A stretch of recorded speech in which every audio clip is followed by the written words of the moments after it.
Nosotros ya hace muchos años que venimos tratando pacientes con trombosis venosa. También los tratamos a cuentagotas, pues son muy pocos los pacientes que nos llegan a nosotros para tener una oportunidad de mostrar las cosas que nosotros hacemos. Y podemos empezar diciendo que en la última década se ha visto un auge importante en el uso de métodos invasivos o mínimamente invasivos que están basados en la utilización de algún dispositivo, catéter, sistema de tromboaspiración o de drogas que nos permiten generar una lisis de ese trombo y sacar a ese paciente de ese cuadro agudo o compromiso vascular. El manejo endovascular es una técnica razonable y hay que utilizarlo siempre en aquellos pacientes que están seleccionados. Como todas las cosas, si la indicación es la correcta, vamos a tener el correcto resultado. ¿Para qué paciente? Aquellos pacientes que tienen una trombosis venosa profunda que van a causar un compromiso circulatorio agudo, oclusión aguda de la vena cava inferior, un territorio muy importante, y sobre este grupo de pacientes tal vez voy a mencionar más la charla, que es el que más frecuentemente vemos, que son las trombosis venosas profundas del territorio iliofemoral o iliocavo, y la trombosis de los miembros superiores y vena cava superior, que también existe y lo vemos en la práctica diaria. Por lo menos en el hospital nuestro, es un centro de derivación, vemos mucho de esta patología. Hay que ver que también, que todo esto sea también trombosis en pacientes jóvenes, que a veces el compromiso es un poquito mayor. ¿Qué podemos decir de este territorio importante? Que nosotros tenemos una gran derivación de pacientes, que es la trombosis aguda de la región iliofemoral, del territorio iliocavo. El estándar de tratamiento hoy en día es la anticoagulación. Ese paciente arranca con anticoagulación. Pero hay estudios que muestran que el pronóstico a los 5 años de estos pacientes tratados solamente con anticoagulación van a generar solamente una lisis completa del solamente el 6% de los pacientes. El 30 al 75% va a tener síndrome posttrombótico, el 15% va a generar úlcera y el 40% va a tener claudicaciones. Por lo cual hay algo que estamos viendo que no está funcionando. Entonces, para este tipo de pacientes, que a veces son pacientes más complejos y tal vez no van al consultorio y terminan yendo a un hospital, son pacientes para pensar diferente, y que para arrancar el tratamiento de este paciente debemos pensar de una manera diferente. ¿Por qué? Porque si seguimos haciendo lo mismo, vamos a obtener el mismo resultado. Entonces, si buscamos un resultado distinto, tenemos que hacer algo diferente. Y eso algo diferente es la técnica endovascular, que es una herramienta más. Esto no reemplaza nada, simplemente ayuda para comenzar un tipo de tratamiento en donde todos nos vamos a abocar a destruir nuestro enemigo, que es el trombo. El trombo por el cual nosotros vamos a tratar de atacarlo por distintos caminos, sea trombolisis o por angioplastia, o con trombolisis mecánica, o utilizando algunos dispositivos como stenting. La trombolisis es importante para nosotros, para arrancar, comenzar este tratamiento, porque sirve para remover rápidamente los trombos endoluminales, permite recuperar rápidamente el flujo sanguíneo obstruido en el territorio venoso, detectar eventualmente una lesión subyacente, que vamos a ver que siempre existe en muchos de estos casos en este territorio, alivio rápido de los síntomas relacionados a la trombosis venosa, acortar los tiempos de internación, preservar la función valvular, evitar la disminución de la incidencia en el síndrome posttrombótico, y esto no es nada novedoso. Todo esto ya lo vimos y está publicado en el Journal Vascular de Interventional Radiology ya en el año 91, donde estas terapias ya se hacían y estaban mostrando buenos resultados. Obviamente los sistemas fibrinolíticos han ido cambiando. En aquel momento estábamos hablando tal vez de la streptokinasa, después de la uroquinasa, y vimos que la streptokinasa tenía terribles problemas de complicaciones de tipo alérgica y de complicaciones hemorrágicas. Logramos una mejoría cuando empezamos a utilizar nosotros la uroquinasa en los años 90 y en el año 2000, hasta que desapareció, y ahora estamos con el RTPA, donde el grado de seguridad del paciente y de complicaciones mejora la seguridad del paciente, bajan las complicaciones. Pero hay algo más nuevo, esto fue del 91. Hoy en día hay un estudio que es muy importante, que es el estudio Caven, publicado en el Lancet en el año 2012, donde toma en cuenta grupos de tratados con anticoagulantes y grupos con fibrinolisis. Y lo que concluyeron fue algo extraordinario, en donde mostraron que el tratamiento endovascular con trombolisis es tratamiento de primera elección. Acá se evaluaron más de 300 pacientes en un estudio multicéntrico, randomizado, controlado, lo cual le podemos adjudicar cierta seriedad, incluso en la publicación en el lugar donde está.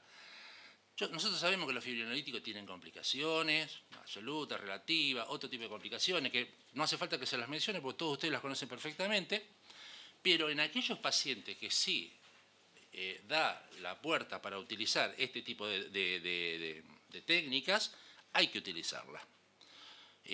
La doctora mencionó en ese estudio que había un montón de excepciones, como también las técnicas cuando se tratan las carótidas. El NACET calificó que hay que tratar a estos pacientes con tal característica, pero quedan un montón de pacientes afuera. Y esos pacientes que están afuera a veces son muchos, incluso a veces mucho más que los que van a tratar. Entonces, para esos pacientes tenemos que ser tal vez un poquito más agresivos y utilizar otro tipo de técnica o de terapia.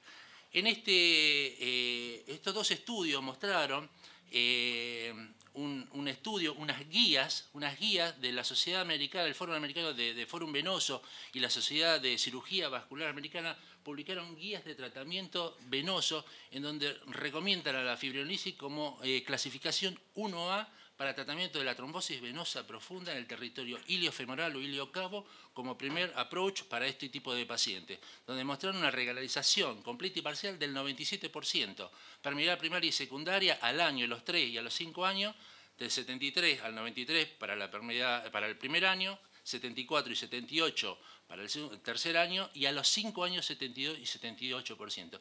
Como ven, el seguimiento de estos trabajos randomizados es muy prolongado, entonces hay una data importante y de peso. Las complicaciones no son menores, hay que entenderlo, depende del grupo en el cual fue estudiado, algunos tuvieron muy poca complicación y otros tuvieron 15% de complicaciones, que es muy importante. O sea, más de un paciente y medio por cada 100, por cada 10 pacientes iban a tener complicaciones. Y esto probablemente dependa de qué dispositivos, perdón, de qué dosis de fibrinolítico utilizaron y qué fibrinolítico utilizaron para poder medirlo. Así todo, el 60-70% eran asintomáticos o se autolimitaban. Con lo cual hay evidencia. ¿Cuáles son las técnicas ideales para estos pacientes? Nosotros vemos, fíjense, hoy en día hay una multiplicidad de métodos diagnósticos y la doctora que me precedió mencionó la de la ecografía. La ecografía es importante, es como primer elemento de batalla y si uno pide un Doppler, está sobreentendido, yo lo hablo como radiólogo, está sobreentendido de que debe hacerse todo, por lo menos el miembro inferior comprometido y eventualmente la ilíaca y si se puede la vena cava si da al paciente y contralateralmente. También hay que saber que en las guardias y en las urgencias no siempre está el personal calificado ideal para hacer una ecografía Doppler, por lo cual debe haber un second look de ese paciente al día siguiente para corroborar que los hallazgos han sido correctos. Hoy en día las técnicas han ido evolucionando y estoy mostrando acá una flebotomografía que se hace con los tomógrafos de 64 pistas. Hoy en día hay más, hay de 128, de 320 pistas, con lo cual en 10 segundos uno inyecta y el tomógrafo barre y tenemos toda esta imagen. Entonces tenemos una reconstrucción global, parecido a la resonancia, mucho más evidente para poder reconstruir y ver las longitudes y el grado de compromiso de estos pacientes. Nosotros en nuestro caso tratamos de utilizar mucho la flebotomografía, tienen muy baja radiación y podemos obtener estas imágenes que son espectaculares y nos permiten ver claramente el sitio afectado y nos permiten además planificar la táctica que vamos a utilizar con estos pacientes. Hay que saber que en este territorio el 80% va a tener alguna estenosis en el territorio ilíaco. Estenosis que, incluso con el fibrinolítico, tampoco la vamos a poder resolver y va a ser necesario utilizar alguna terapia coadyuvante. Entonces, ahora vamos a hablar de que no hay que hacer fibrinolisis. El concepto nuevo es de trombolisis farmacomecánica, porque sabemos que los fibrinolíticos solo no son la panacea, como tal vez no es solamente la panacea utilizar drogas anticoagulantes, yo creo que todo se va sumando y cada uno nos vamos dando un poquito la mano para ayudar estrictamente al paciente que es el que le interesa. En este concepto de trombolisis farmacomecánica existen múltiples dispositivos y con los cuales nosotros siempre comenzamos son con catéteres multiperforados. Uno de los trabajos que nosotros mencioné previamente de Mewisen y uno de los catéteres que inventó este doctor americano fue el catéter de Mewisen, que es un catéter multiperforado que permite inyectar con distintos tipos de técnica drogas fibrinolíticas que permiten de esta manera degradar el trombo. La trombolisis sistémica inyectada por una vena no tiene sentido. ¿Por qué? Porque agarra el fibrinolítico por fuera del trombo, con lo cual en la parte interna es muy difícil de degradarlo. Entonces lo que hay que hacer es colocar estos catéteres dentro del trombo y hacer una trombolisis interna. Se utilizan también complementariamente sistemas de catéteres de alto lumen que nos permiten hacer tromboaspiraciones mecánicas o distintos dispositivos como que son sistemas de aspiración que evidentemente son caros y en nuestro medio se utilizan poco, pero que existen. U otros nuevos, tal vez en boga, como el Ecosonic, que son sistemas que nos permiten no solamente hacer fibrinolisis, sino también acelerar el tiempo de fragmentación de ese trombo y que el fibrinolítico tenga acción sobre ese coágulo. De esa manera disminuimos los tiempos y disminuimos las dosis de fibrinolítico. En forma paralela podemos complementar con alguna otra técnica, porque si encontramos una lesión subyacente puede ser pasible de una angioplastia o eventualmente de la colocación de algún stent. Los casos complejos, evidentemente, no utilizamos una sola herramienta, sino que vamos a utilizar varias. ¿Dónde podemos hacer esto? Obviamente, esto siempre debe hacerse en aquellos lugares donde hay un centro de alta complejidad. Hoy en día, las salas de angiografía o la suite de angiografía o los quirófanos híbridos como el que tenemos en el hospital son lugares muy preparados, pero además debemos tener una terapia intensiva, un muy buen servicio de clínica médica y un buen servicio de laboratorio para hacer seguimiento de estos pacientes. El paciente ingresa, debe ser evaluado clínicamente, debe hacerse un laboratorio de base, ver cómo está la coagulación, cómo está el fibrinógeno y a partir de ahí empezamos con los fibrinolíticos. Si el paciente tiene contraindicación de los fibrinolíticos, vamos a ir directamente a las terapias mecánicas de tromboaspiración o complementariamente utilizando stent para recanalizar las venas trombosadas. En este caso nosotros tenemos una sala híbrida. Una sala híbrida es un equipo de angiografía colocado dentro de un quirófano propiamente dicho. Esto se hace a través de punción percutánea, que puede ser femoral, humeral, yugular, depende del territorio venoso que vayamos a tratar.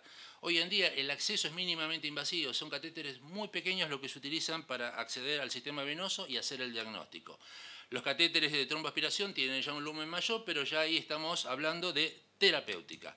Hay catéteres de infusión para fibrinolíticos, device para tromboaspiración, otro dispositivo como el Ecosonic que trabaja con ultrasonido, complementos como la angioplastia, la colocación de stent, y todo esto a través de contraste. A veces los pacientes tienen una alteración de la función renal y a veces pueden ser pacientes añosos, en donde a veces el contraste iodado es necesario tenerlo en cuenta porque estas técnicas hay que inyectar varias veces contraste, hacerle varios estudios seriados para controlar si la trombolisis ya se lisó el trombo y hay que cortar el fibrinolítico porque si no se hace sistémico y aumentamos las posibilidades de complicación.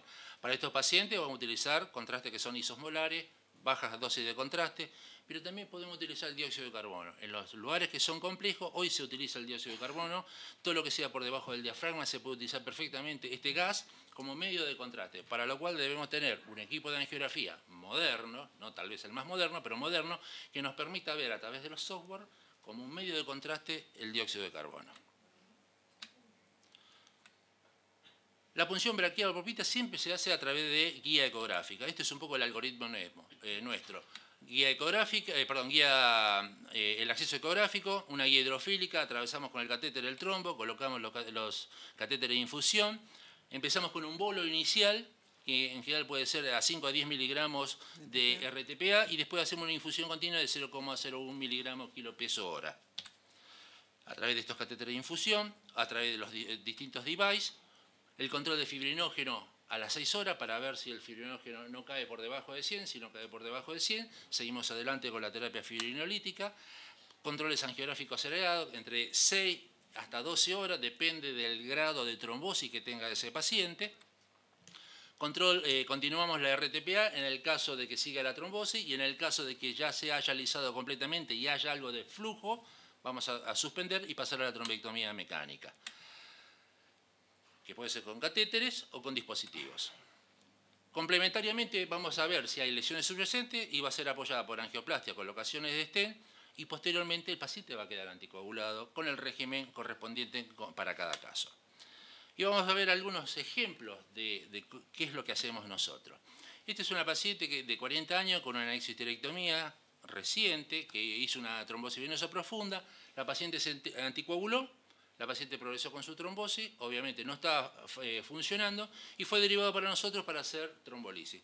Es uno de los primeros pacientes que nosotros hacemos, hace un montón de años, en donde ya le hicimos el acceso ecográfico por vía, por punción de la vena poplitea. Ponemos al paciente en posición ventral, se hace una guía ecográfica, hay que tener mucho cuidado. Fíjense, a ver, tengo acá, perdón. Tenemos la vena y la arteria, y esto es fundamental, tiene que ser alguien calificado para hacer estos procedimientos intervencionistas, donde donde la aguja pasa y toca la arteria, se terminó el procedimiento. No podemos poner fibrolítico porque es una arteria y va a ser un hematoma terrible y hay que cortar los fibrinolíticos. Al principio nos pasaba a nosotros con la enfermería, que el paciente iba perfecto, hicimos todo perfecto, nos mandamos a la terapia intensiva y viene el clínico, punción de la vena femoral de la arteria para gases, la pavada porque no nos servía para nada, ese paciente no tenía ninguna indicación, hematoma, suspendemos todo, obviamente fracasó el procedimiento. Entonces, hoy en día, los pacientes estos que van a la terapia van con múltiples carteles indicando no pinchen aquí, no toquen allá, saquen la sangre de este lado, porque de esa manera vamos a tener éxito con esos pacientes. Fíjense, luego de 6 horas de uroquinasa ya habíamos recuperado flujo en la vena femoral, en la vena femoral superficial, la femoral común y parte de la ilíaca. Posteriormente, fíjense, esto es a las 36 horas de uroquinasa, ya teníamos casi recuperado completamente.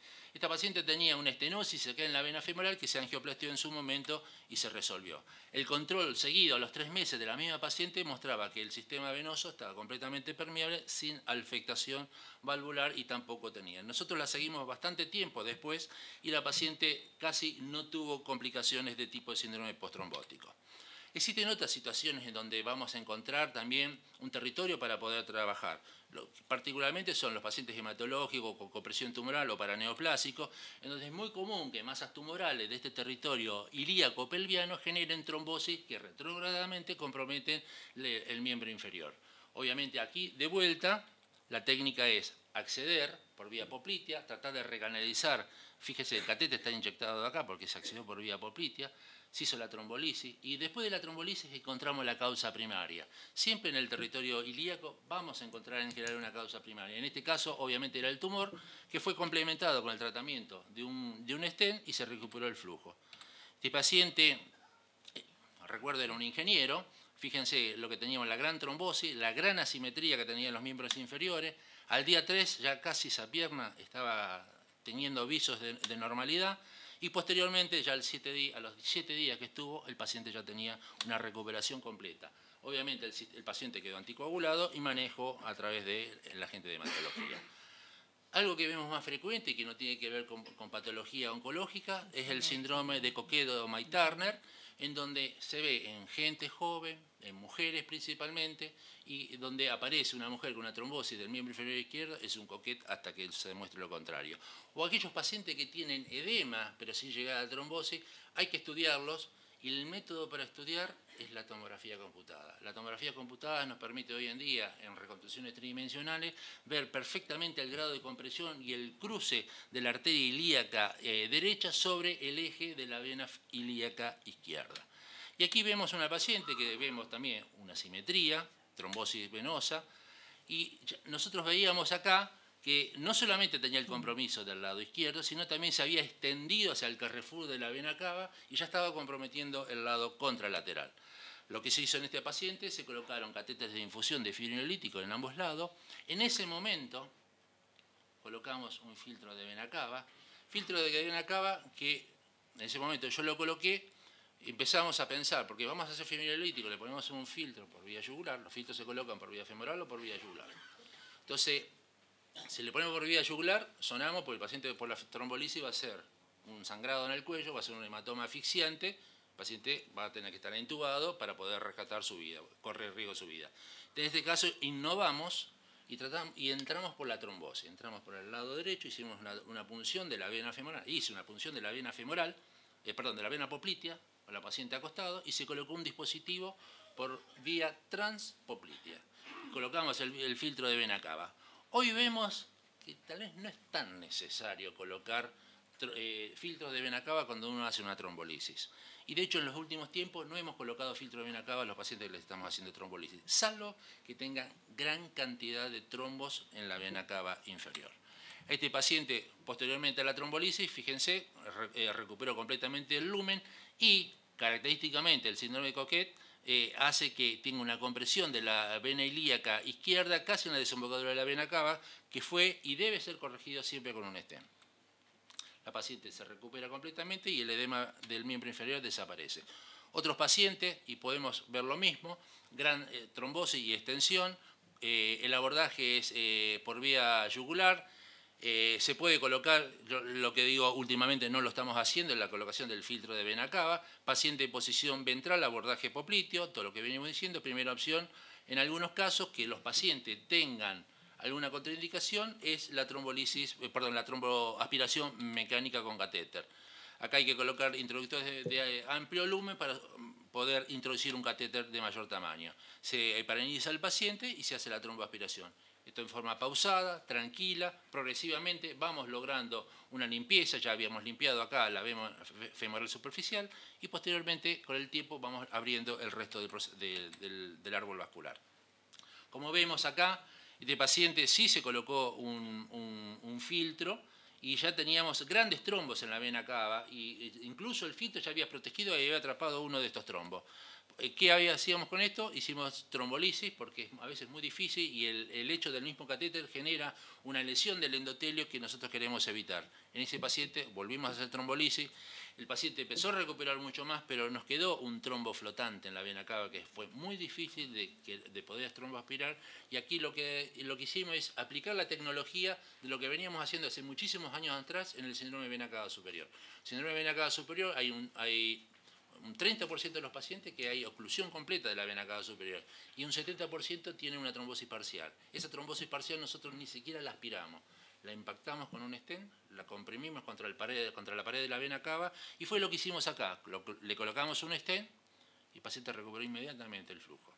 De paciente lo tenemos seguido, fíjese, control a 4 meses, con el stent colocado y flujo no solamente el stent, sino en los miembros inferiores. Y de acá podemos mostrar más pacientes.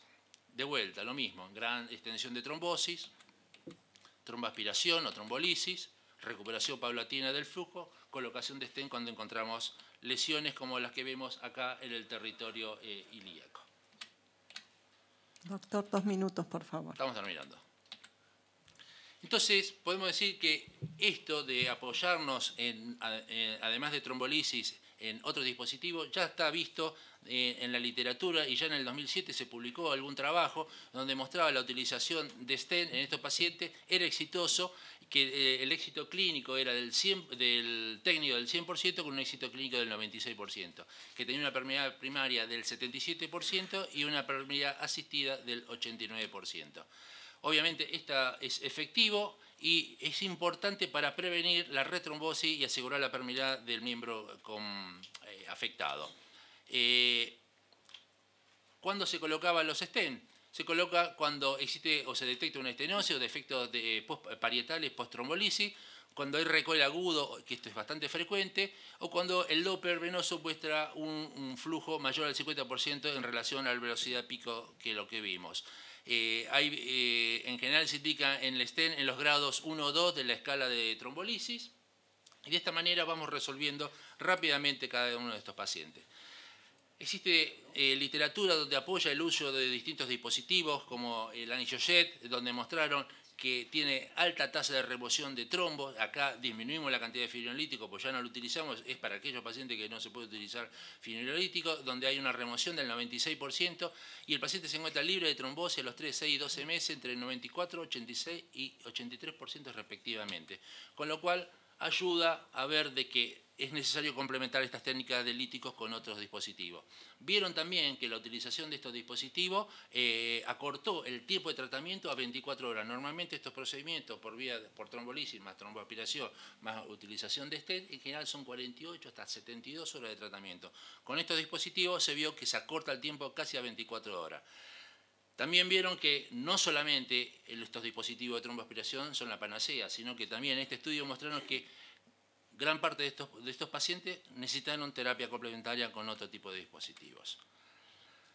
Esto es bastante nuevo, todavía es necesario trabajar sobre esto, es necesario más información.